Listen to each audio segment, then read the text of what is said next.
has never been a more important time to move in a vegan direction. Whether you're ready to start, restart, or re-energize your vegan or plant-based practice, this podcast is for you. I'm Michelle Olander, life coach, vegan, ADHD matriarch, travel lover, and smoothie loather. And I know that it's the details that get in the way of your vegan journey. But I like to believe that the obstacle is always the way. So every week we meet here where I translate the tools of life coaching and Stoic philosophy. I bring you actionable tips, some laughs, interesting guests, and vegan ideas for everyone at any age. All to help you veg your best. Episode 200. Vegan obstacles are the way.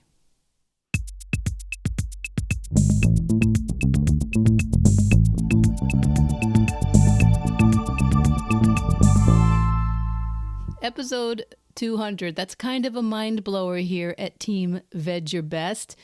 And right up until the last minute, my Veg Your Bestie, I have been thinking that there should be something special planned here for episode 200. And, well, at least for right now, what seems special to me is that the episodes just keep coming, that they just keep going out regularly, and that we keep creating a space where we can all think regularly about how to start or restart or re-energize our lives wherever we are.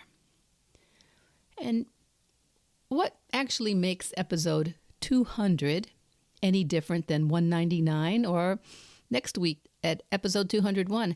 And I thought, nothing really. The important episode was probably episode 1. Episode 1, the first step when I did not know how it would all go. I had no idea what would work, what wouldn't, and all the obstacles, big and small, that would show up along the road to 200. So, today I thought it might help you a little bit to know on this occasion of 200 consecutive weekly episodes, and I say that the way in Pirates of the Caribbean Jack always insists, Captain Jack Sparrow.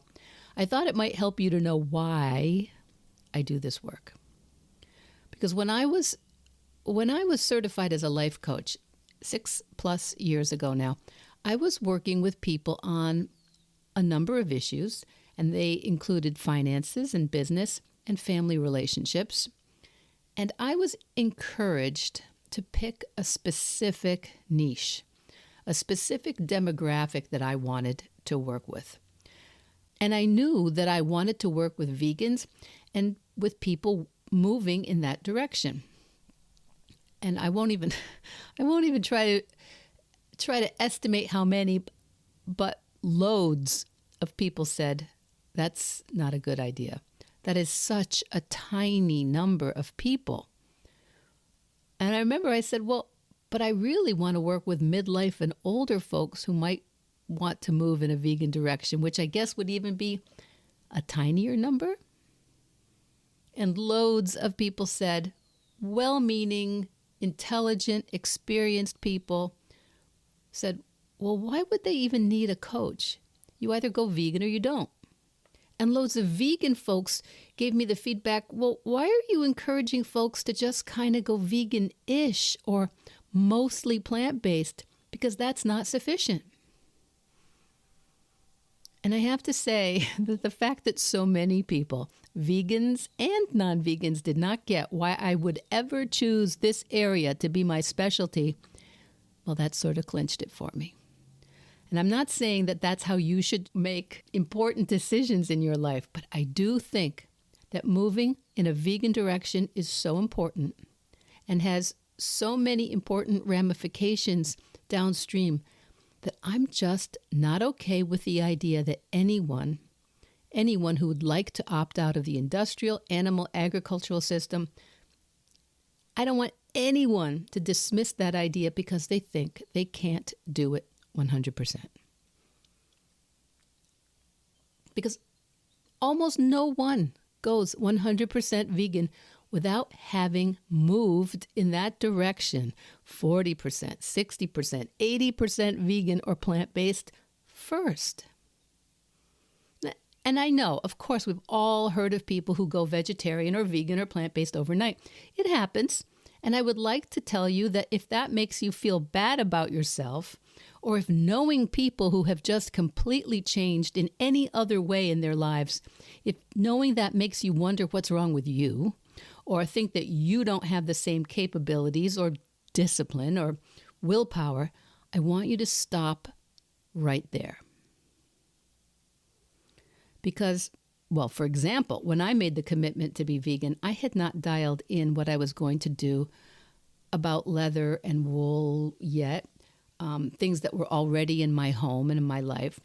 But I had been excusitarian for quite a while, meaning almost vegan, unless I had what seemed like a good excuse. So when I mentally finally made that commitment, it might have seemed to others that it was more or less overnight. But I was already almost there. So that's something I really think we need to remember. Whether we're feeling like there's no way I could ever be vegan, I could never be whole food, plant-based, or if we're thinking with some impatience about someone else who is not committing or, in our humble opinion, not trying very hard to move in a vegan direction. Because it's important to remember we're not all starting in the same place. We aren't. We just aren't. And if you wouldn't expect it with so many other challenges, right? If someone was going to run a marathon, you would not expect that someone who has never exercised regularly would have the same training plan to make that goal happen as someone who is fit and active or someone who's already running 5Ks and half marathons. We are just not all starting in the same place. There are both structural and personal barriers that are simply bigger obstacles in the way for some of us. Now, what are some of those barriers? There are economic barriers. There is a reality financially, and there's also a perception that plant-based foods are more expensive than animal-based products. And that can deter them from making the switch, or it can deter them from believing that it would be possible to be affordable. Accessibility, availability. There are, in some areas, especially food deserts in the United States, there are limited options. There's a lack of availability of fresh, whole plant-based foods.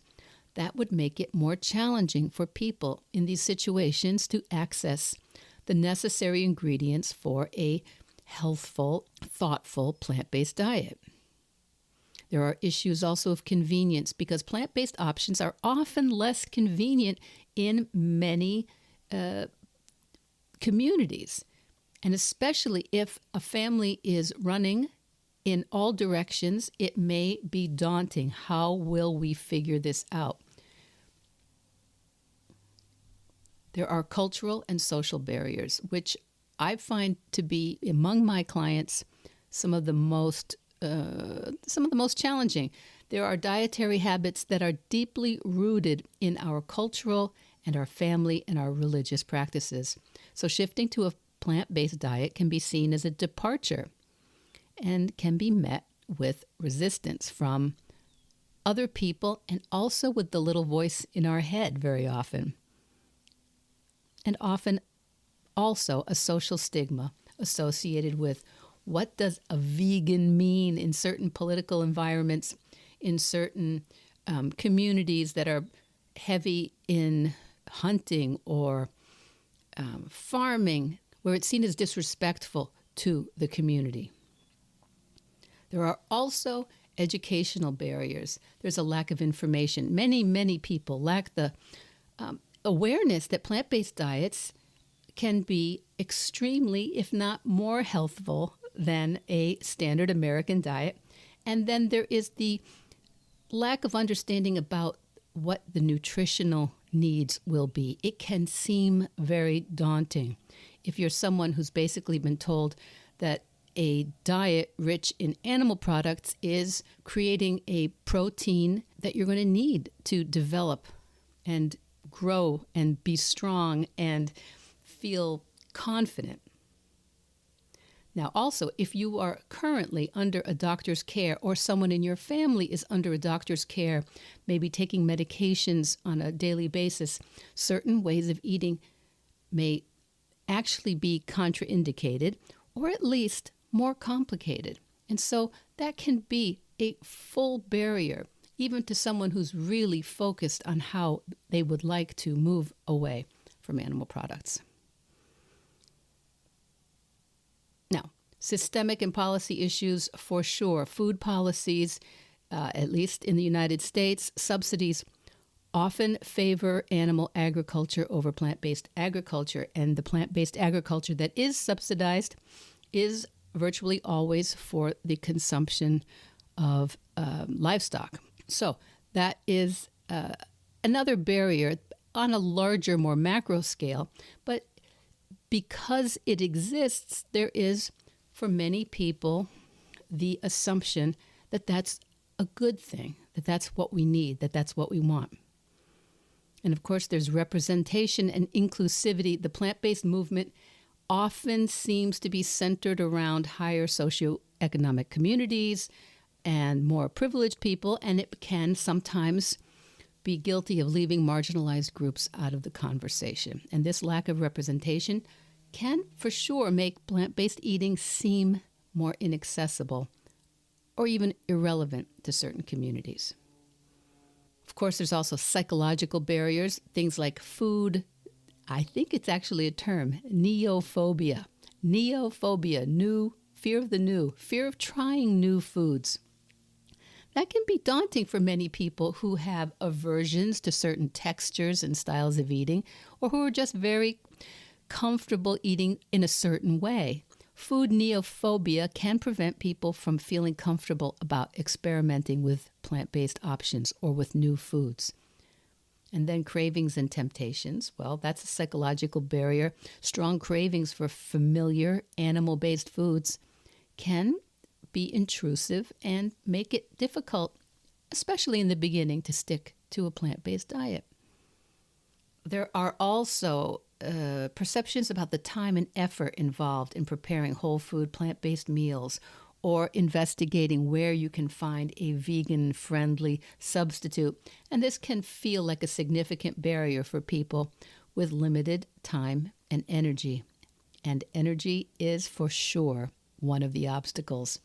That perceived extra effort required to plan or shop for or learn or research, that can deter people from making the switch, or at least even seem like a very reasonable excuse to punt that decision, to put it off until a time when your energy is more your own, when maybe kids are home or kids are back in school, or when the spouse has changed jobs, or when you've moved. The idea of someday, maybe I'll have more time to think about it.